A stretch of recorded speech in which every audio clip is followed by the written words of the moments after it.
Hi everyone, welcome to my channel. This is Mansi Ratauri. So कैसे हैं आप सब? आई होप आप सब अच्छे होंगे। सो जैसे कि आप जानते हैं, हम पॉलिटिकल थ्योरी सीरीज़ करे थे जिसमें हमने ऑलमोस्ट सारे इंपॉर्टेंट टॉपिक डिस्कस कर लिए हैं। आज हम डिस्कस करने वाले हैं फेमिनिस्ट थ्योरी के बारे में।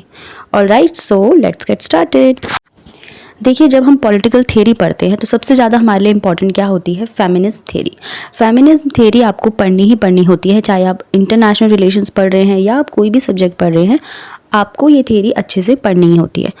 सो बेसिकली फेमिनिज्म आया कहाँ से? फेमिनिज्म देखो है क्या? पॉलिटिकल मूवमेंट का सोशल सिद्धांत है जो वीमेंस के एक्सपीरियंसेस से आया है। ओके, सो बेसिकली ये सिद्धांत जेंडर बेस्ड इन इक्वालिटी पर बेस्ड है। सो अब बात उठती है फेमिनिस्ट स्कॉलर्स का मेन ऑब्जेक्टिव क्या है। देखिए, जेंडर बेस्ड इन इक्वालिटी के नेचर और रीजंस को समझना सबसे बड़ा फेमिनिस्ट स्कॉलर्स का मेन ऑब्जेक्टिव है। सो बेसिकली वीमेंस पर एक्सप्लॉयटेशन का मेन रीजन क्या है? पैट्रियार्की। देखिए, अब हमारे सामने क्या क्वेश्चन होता है कि पैट्रियार्की का मतलब एक्चुअल में होता क्या है? पैट्रियार्की का मतलब होता है पितृसत्ता, यानी पिता का शासन, जहाँ पर कोई भी बड़े छोटे या किसी भी तरीके के डिसीजंस हो वो कौन लेते हैं? मेंस लेते हैं, क्योंकि वहाँ पे कौन काम करता है? मेल डोमिनेंट सोसाइटी की चलती है। और विमेंस का क्या काम होता है? घर के काम करना और घर पर ही रहना। तो बेसिकली विमेंस पर एक्सप्लॉयटेशन का मेन रीज़न क्या है? पैट्रियार्की, जैसे कि मैंने आपको अभी बताया। फेमिनिस्ट स्कॉलर्स का क्या मानना है कि पैट्रियार्की सिस्टम की वजह से विमेंस की कंडीशन किस तरीके की हो गई है? एकदम स्लेव की जैसे। So basically patriarchy social structure में एक ऐसी कंडीशन को ऑरिजिन करती है जिसका जो झुकाव होता है मेन मेंस पर ही होता है। ओके, सो यहाँ पर बेसिकली फैमिली और प्रॉपर्टी में जो भी चीज़ें होती हैं, जो भी डिसीजंस लिए जाते हैं, वो मेंस के थ्रू ही लिए जाते हैं, जहाँ पर फीमेल्स के लिए कोई भी जगह नहीं होती है। ओके, सो वीमेंस एक्सप्लॉयटेशन का एक मेन रीज़न रिलीजियस टेक्स्ट भी है, चाहे हम बाइबल देख लें या मनुस्मृति देख लें। मनुस्मृति में इस बारे में कहा गया है कि वीमेंस को बचपन में अपने फादर के अंडर रहना चाहिए, जब वो यंग होती हैं तब हस्बैंड के अंडर रहना चाहिए, जब वो ओल्ड एज में होती हैं तब बेटे के अंडर रहना चाहिए। तो एक मेंटालिटी हमेशा सोसाइटी में बनाई हुई थी कि एक तो ये मेंटालिटी बनाई हुई थी कि सबके जो है डेफिनेटली लड़के ही होंगे। तो हर एक वीमेन को क्या करना है, जब वो ओल्ड एज में जाती है तो अपने बेटे के अंडर रहना है, उन पे पूरी तरीके से डिपेंड रहना है। ओके, तो ये मेंटालिटी बहुत पहले से बनकर आई होती है, जो कि वीमेन एक्सप्लॉयटेशन का सबसे बड़ा रीज़न है, जो कि रिलीजियस टेक्स्ट में देखने को मिलती है, जैसे कि मनुस्मृति। ठीक है, सो नारीवाद इस बात की वकालत करता है कि चाहे मैन हो या वीमेन हो, हर फील्ड में इक्वालिटी दोनों में होनी चाहिए। ओके, सो अब हम बात करेंगे कि एरिस्टोटल ने वीमेंस के राइट्स के बारे में क्या कहा। देखिए, एरिस्टोटल ने भी वीमेंस को पॉलिटिकल एक्टिविटीज़ से दूर रखना चाहा। चाहे हम रूसो की बात करें, रूसो ने भी वीमेंस को सिटीजनशिप के राइट से बाहर रखा। तो किसी भी वेस्टर्न फिलोसफर की जब हम बात करते हैं, किसी ने भी वीमेंस राइट्स के बारे में बात नहीं की एक्सेप्ट J.S. मिल। ओके, अब हम बात करेंगे 3 स्टेजेस की। सबसे पहले है हमारे लिबरल फेमिनिस्ट। लिबरल फेमिनिस्ट में कौन कौन है? J.S. मिल, मैरी वोllstonecraft, रेबेका वॉकर, बैटी फ्रीडमैन। इन्होंने क्या बात की? विमेंस के पॉलिटिकल राइट्स पर मेन फोकस रखा। ओके, सेकंड स्टेज में जो स्टार्ट हुआ था 1960 में, सेकंड स्टेज स्टार्ट हो गया था। अब इसमें फर्स्ट स्टेज में जो भी कमियां थी उसको सुधारना चाहा। कमियां क्या क्या थी? कि राइट टू एजुकेशन पे ध्यान नहीं दिया गया था, कुछ लॉफुल चेंजेस भी किए, इक्वल एजुकेशन की, इक्वल इनकम की। अगर कोई सेम क्वालिफिकेशन है किसी के पास, चाहे वो लड़का हो लड़की हो, तो उन्हें इनकम भी इक्वल होनी चाहिए। ये ज़रूरी ऐसा नहीं होना चाहिए कि आप लड़के को ज़्यादा दे रहे हो सैलरी, दोनों की क्वालिफिकेशन डिग्री सब सेम है लेकिन आप लड़की को कम दे रहे हो, ऐसा नहीं होना चाहिए। सिटीजनशिप के राइट सबके पास होने चाहिए, चाहे वो मैन हो या वीमेन हो। थर्ड स्टेज में, सेकेंड स्टेज की कमियों को पूरा क्या किया गया? सेकेंड स्टेज में क्या क्या कमियाँ थी कि जितने भी फिजिकल वायलेंस किया जाता है वीमेंस में, जितने भी चाहे वो ऑफिस में हो या बाहर हो, या जब लड़के किसी भी तरीके की बदतमीजी करते हैं, तो इस पर अगेंस्ट कोई भी जो है कानून लाए जाने चाहिए। तो इसको कमी के लिए थर्ड स्टेज आया, इस कमी को पूरा करने के लिए। ओके, सो आपको अब ये चीज़ें माइंड में रखनी है कि पैट्रियार्की की वजह से ही सबसे ज़्यादा वीमेंस जो है पीछे रही हैं, और इसका सबसे मेन रीज़न पैट्रियार्की ही है। जैसा कि लिबरल फेमिनिस्ट की जब हम बात करते हैं तो उनका जो रुख है वो काफ़ी पोलाइट है कि सोसाइटी में इक्वल राइट्स होने चाहिए वीमेंस के पास, उनको पॉलिटिकल राइट्स दिए जाने चाहिए, उन्हें वोट देने का राइट होना चाहिए, और अलग अलग तरीके के राइट्स होने, जैसे कि J.S. मिल ने कहा था कि सबको वोट देने का राइट होना चाहिए। बट इतना ही इनफ नहीं होता है। किसी भी, अगर कोई वीमेन वोट देने जा रही है तो सिर्फ इतना राइट उनके लिए इनफ नहीं है। उनको हर एक फील्ड में इक्वल अपॉर्चुनिटी मिलनी चाहिए, जो कि एक सही मायने में सही है। ओके, रेडिकल फेमिनिस्ट जिस तरीके से रुख दिखाते हैं वो बहुत ज़्यादा वायलेंट होने की कोशिश करते हैं, बहुत ज़्यादा अग्रेशन दिखाने की। तो इन दोनों में ही इस तरीके का फ़र्क है। आपको किसके व्यूज़ ज़्यादा अच्छे लगे आप मुझे ज़रूर कमेंट्स में बताएं, और कोई भी डाउट हो तो आप मुझसे ज़रूर पूछें। पिछले किसी भी कॉन्सेप्ट में आपको कोई भी डाउट हो तो वो भी आप मुझसे ज़रूर पूछें। So over a century of feminist thought and politics in different parts of the world has produced a rich body of work. The conventional analysis of feminist thought has tended to group it into three streams. First, liberal, socialist, and radical feminism. Liberal feminism is understood to work within the framework of the liberal state, theorizing equality, freedom, and justice in the context of liberal philosophy, pointing out that these concepts are inadequate until the gender dimension is taken into account. Socialist feminism links women's oppression to class society, and their critique draws from the Marxist categories of analysis, while simultaneously being critical of gender blindness in Marxist theory. So, radical feminism theorizes patriarchy as a system of male dominance independent of and prior to all other systems of domination. That is, in the radical feminist understanding, all other forms of exploitation and oppression are, in a sense, shaped by oppression based. So, that is historically the oldest form of operation. However, this outline does not capture the complexities of the debates within feminism, although it is a useful entry point into the feminist theory, as long as these distinctions are not understood to be watertight compartments. Now, views of Kate Millett. Kate Millett, one of the earliest radical feminists to use the term in 1970s, developed on the socialist Max Weber's conception of domination to argue that throughout history the relationship between the sexes has been one of the domination and subordination, in which men have exercised domination in two forms, through social authority and economic force. So the emphasis is on patriarchy as a system to establish that men's power over women is not an individual phenomenon but is part of a structure. Now, Gerda Lerner's views. The historian Gerda Lerner defines patriarchy thus: the manifestation and institutionalization of male dominance over women and children in the family and extension of male dominance. Okay, so over women in social in general, it implies that men hold power in all the important institutions in society, added that women are deprived of access to such power. This does not mean that every individual man is always in a dominant position, and that every individual woman is always in a subordinate position. So what it does mean is that under patriarchy there is an ideology that men are superior to women, that women are the property of man, and that women should be under the control of men. Okay, so control over women's sexuality and labor power. Apart from the control of women's sexuality under patriarchy through the strictly policed institution of monogamous marriage, women's labor power is also controlled by men. So women's productivity within the house and outside is controlled by men, who will determine whether women will work outside, lie outside or not. Alright. Further, their mobility is limited through rules and norms that confine women within strictly defined spaces. Now, some different forms. Patriarchy takes different forms in different geographical regions and different historical periods. For instance, as the historian Uma Chakravarti has pointed out, the experience of patriarchy is not the same among tribal women as among women in highly stratified caste society. It is not the same today as it was in the 19th century, and it is not the same in India as it is in the industrialized countries of West. So the term patriarchies is therefore found as useful by feminist scholars to refer to this fluidity. By using this approach, the linkages of patriarchal structures with other institutions are made visible, with, for instance, class, caste, race, nation, and religion. Okay, let's take an example now. The socialist feminist Jilla Einstein uses slight term capitalist patriarchy to emphasize the mutually reinforcing dialectical relationship between capitalist class structure and hierarchical sexual structures. Another such term is Brahminical patriarchy, which Yuma Chakravarti uses to draw attention to the intersection of caste and gender oppression. Alright. Now, masculinity, femininity, and cultural difference.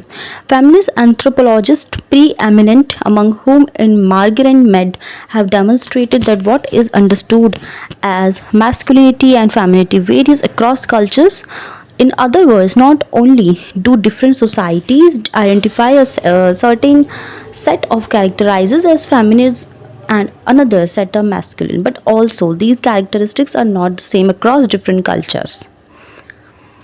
So, thus, feminists have argued that there is no necessary correlation between the biology of men and women and the qualities that are thought to be masculine and feminine. Rather, it is child rearing practices which try to establish and perpetuate certain differences between the sexes. That is, from childhood. Boys and girls are trained in appropriate gender specific forms of behavior, play, dress, and so on. So this training is continuous and most of the time subtle, but when necessary can involve punishments to bring about conformity. So feminists argue that sex specific qualities, for example bravery and confidence, as masculine, sensitivity and shyness as feminine. Do you get that what I'm trying to say? And the value that society attributes to them are produced by a range of institutions and beliefs that socialize boys and girls differently. As Simon de Behavior put it, one is not born but becomes a woman. So, in addition, societies generally value masculine characteristics more highly than feminine ones, while at the same time ensuring that men and women who do not conform to these characteristics are continuously disciplined into the appropriate behavior. So, there is nothing natural about the sexual division of labor. The fact that men and women perform different kinds of work both within the family and outside has little to do with biology. Okay, only the actual process of pregnancy is biological. All the other work within the home that women must do, cooking, cleaning, looking after children, and so on. In other words, the whole range of work we may call domestic labor. So it can equally be done by men, but this work is considered to be women's work. All right. Now ideological assumptions behind sexual division and labor. See, the fact is that it is not the natural biological difference that lies behind the sexual division of labor, but certain ideological assumptions. So, on the one hand, women are supposed to be physically weak and unlike of heavy manual labor, but both in the home and outside they do the heaviest of work, carrying heavy loads of water and firewood, grinding corn, transplanting paddy, carrying headloads in mining and construction work. But at the same time, when the manual work that women do is mechanized, making it both lighter and better paid, then it is men who receive training to use the new machinery and women are edged out. This happens not only in factories, but even with work that was traditionally done by women within the community. For example, when electrically operated flour mills replaced hand pounding of grain or machine made nylon, fishing nets replaced the nets traditionally handmade by women. So it is men who are trained to take over these jobs and women are forced to move into even lower paid and in your arduous manual work. Okay, in other words, the present subordination of women arises not from unchangeable biological differences, but from social and cultural values, ideologies, and institutions that ensure the material and ideological subordination of women. Thus, feminists view questions of sex differentiated work, the sexual division of labor, and more fundamentally questions of sexuality and reproduction as issues to be extricated from the realm of biological, which is understood to be natural and unchangeable. So the feminist agenda is to relocate these issues in the realm of the political, which suggests that they can and must be transformed. Now, developments in the gender distinction in feminist theory. Now, views of scholars like Alison Jagger. See, Scholars like Alison Jagger argue that sex and gender are dialectically and inseparably related, and that a conceptual distinction that the earlier feminists established between the two is not sustainable beyond a point. In this understanding, human biology is constricted by a complex interaction between the human body, the physical environment, and the state of development of technology and society. Thus, as Jagat puts it, the hand is as much the product of labor as the tool of labor. So, what is meant? That is that two processes are involved. Human intervention changes the external environment and simultaneously changes in the external environment, shape, and change by human body. This is read in two senses, one in a long-term evolutionary sense over the millennia, that is human bodies have evolved differentially in different parts of the globe due to differences in diet, climate, and the nature of work performed. Two, in a more short-term sense, in one lifetime, that is it is now recognized that neuropsychology and hormonal balances are affected by social factors like anxiety, physical labor, and the level and kind of social interaction just as much as social interaction is affected by people's neurophysiology and hormonal balances. For instance, certain chemical changes in the body may produce certain symptoms of stress that can be treated by drugs, but equally high stress levels can in fact be the reason for the higher chemical imbalances, and it may be possible to restore the body's balance only by changing the conditions in which it lives.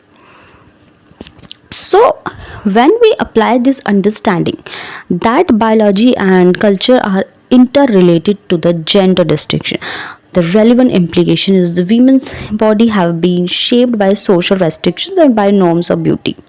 That is, the body has been formed as much culture as by nature. For instance, the rapid improvements in women athletic records over the past 2 decades is an indication that social norms had shaped biology and restricted women's physical development. So, feminist anthropologists have also pointed out that in some ethnic groups there is little physical differentiation between men and women. In short, we must consider that there are two equally powerful factors at work. One, there is the range of interrelated ways in which society produces sex differences, and two, sex differences structure society in particular ways. All right. Now we will discuss what is who were radical feminists.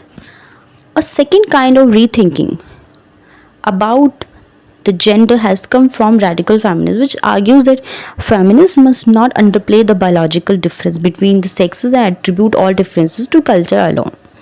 To do so is to accept the male civilization devaluing of this female reproductive role. This is a criticism of the liberal feminist understanding that in an ideal world, men and women would be more or less alike. Radical feminists claim that, on the contrary, patriarchal social values have denigrated feminine qualities, and that it is the task of feminists to recover these qualities and this difference between men and women as valuable. The radical feminist position on the sex gender distinction is that there are certain differences between men and women that arise from their different biological reproductive roles, and that therefore women are more sensitive, instinctive, and closer to nature. Radical feminists such as Susan Griffin and Andrea Dworkin, for example, believe that women's reproductive biology, the process of gestation and the experience of mothering, fundamentally affects their relationship to the external world. Women are therefore in this understanding closer to nature and share in the nature's qualities of fluidity, nurturing, and instinct. So these qualities have been rejected by patriarchal society, but feminists should accept and revalue these qualities. Eco-feminists like Vandana Shiva drop on the understanding, arguing that the feminine worldview is more respectful of nature and that women are better attuned towards ecologically sustainable development practices. Now, Carol Gilligan's book, In a Different Voice, is a significant example of the viewpoint using a psychoanalytical point of view. She argued that because the primary caregiver in childhood, given the sexual division of labor, is invariably a woman, the mother, the process by which man and women come to adulthood is different. Okay, so boys come into adulthood learning to differentiate from the mother, while girls do so by identifying within the mother. That is in a sex differentiated society. While all infants identify with the mother, gradually boys learn that they are different while girls learn that they are the same as their mother.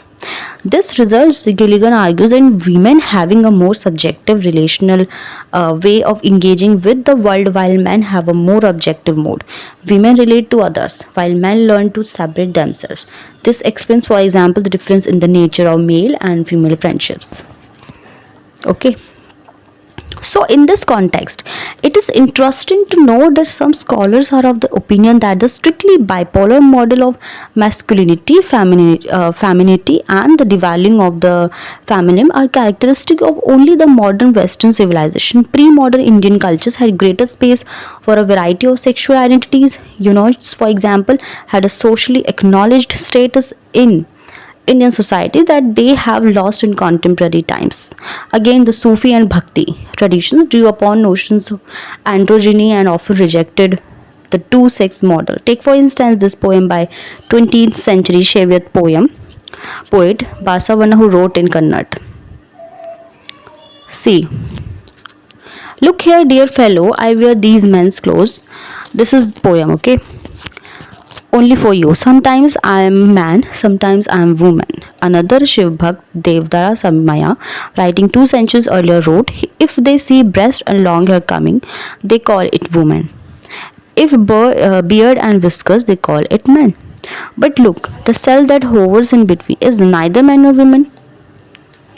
So, a thought-provoking argument is made by Ashish Nandi that pre-colonial Indian cultures accorded greater value to femininity. It was with the coming of colonialism that the Western valorization of masculinity became this norm.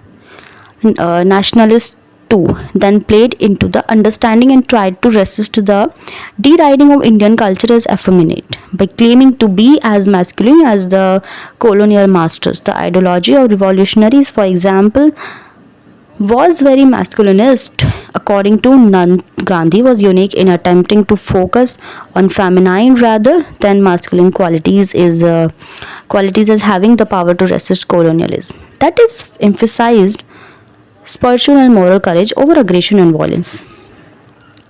Now, postmodernist view. See, a more recent feminist position takes the opposite view from that of radical feminists. While radical feminists argue that the gender distinction underplays sex differences, a school of postmodern feminists, okay, and feminist thoughts hold that it overemphasizes the biological body. Okay, what is characteristics of this position is that it holds that the category of woman does not exist prior to the thinking about us.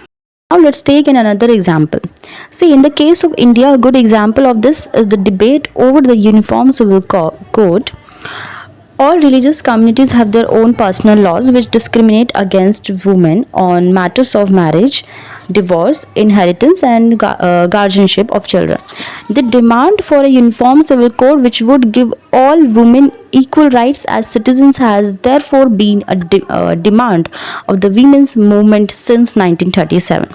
However, in the growing atmosphere of communalism since the 80s and the insecurity felt by religious minority, most sections of the women's movement have gradually shifted to the opinion that the position of women should be improved by reforms within personal laws rather than by forcing communities to obey legislation passed by the state. The state no longer has the legitimacy it had in the immediate post-independence years. Its role in communal violence is increasingly suspect. So, and it cannot be seen simply as an agent of progressive social change. Thus, what was a simple feminist demand that all women should have equal rights has been considerably transformed by the politics of religious identity. Further, all politically active women do not necessarily act as feminists, they may well be representing interest and structures of power which feminist politics in India has sought to struggle against. Thus, we find women active in Hindu right wing politics and in anti lower caste movements like the agitation against the Mandal Commission report. In other words, in this understanding, the feminist gender restrictions must take into account other modes of constituting identity. So, depending on the context, even as feminists, we may have to privilege caste or class identity over gender in some cases, just as we expect Marxist or Dalit activists privilege gender over class and caste in some contests. Now, feminist critic of the public and private dichotomy. So, in liberal theory, the distinction between public and private answers the question of the legitimate extent of the authority of the law.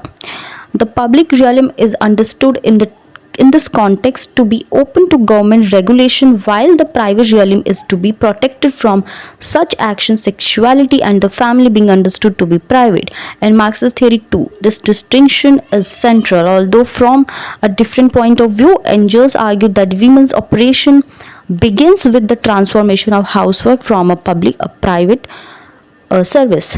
The private, in the sense, is the arena of operation, and only when women emerge into the public sphere of production will they become truly emancipated. Since, for Engels, the motor force of history is provided by changes in the relations of production, defined in the context of capitalism as a relation between capital and labor. Housework is not work. Women participate in history only to the extent that they emerge from the private and enter the industrial workforce. So, feminist scholarship emerging from both liberal and Marxist traditions have contested this distinction as being conceptually flawed and politically oppressive. From within the liberal tradition comes the argument that the dichotomy assumed between public, which is non-domestic, and private, which is domestic, has enabled the family to be excluded from the values of justice and equality, which have animated liberal thought since the 17th century beginnings of liberalism. So, the individual was the adult male head of the household, and thus his right to be free from interference by the state or church included his rights over those in his control in the private realm, women, children, servants. Alright. Now, in addition to sharing this view, socialist feminists critique the public-private distinction in Marxist theory, produced by the model of political economy based on production, defined as economic production for the capitalist market. This model, they argue, ignores the private sphere of reproduction where women are responsible for reproducing both humans through childbearing and labor power through housework. So, for a traditional Marxist, this work is seen to be part of the non-economic or superstructure realm and is not even defined as work. Okay. So, socialist feminists therefore contest the public-private distinction by showing that sexuality, procreation and housework understood to be private in fact hold up the public sphere of production. Their argument is that housework is a commodity, it is unpaid labor that helps to reproduce labor power. So this is so in two senses. First, when male labor comes home, it is the housework done by women that ensures that they can go back to work the next day, be the bearing of children, reproduces actual people who will work in factories, etc. However, this work is not paid for, and this unpaid labor in the private sphere underlies and ensures capitalist production in the public sphere. Feminists across the political spectrum are agreed that the public and the private are not two distinct and separate spheres, and that the assumption that they are is uniformly detrimental to women's interest.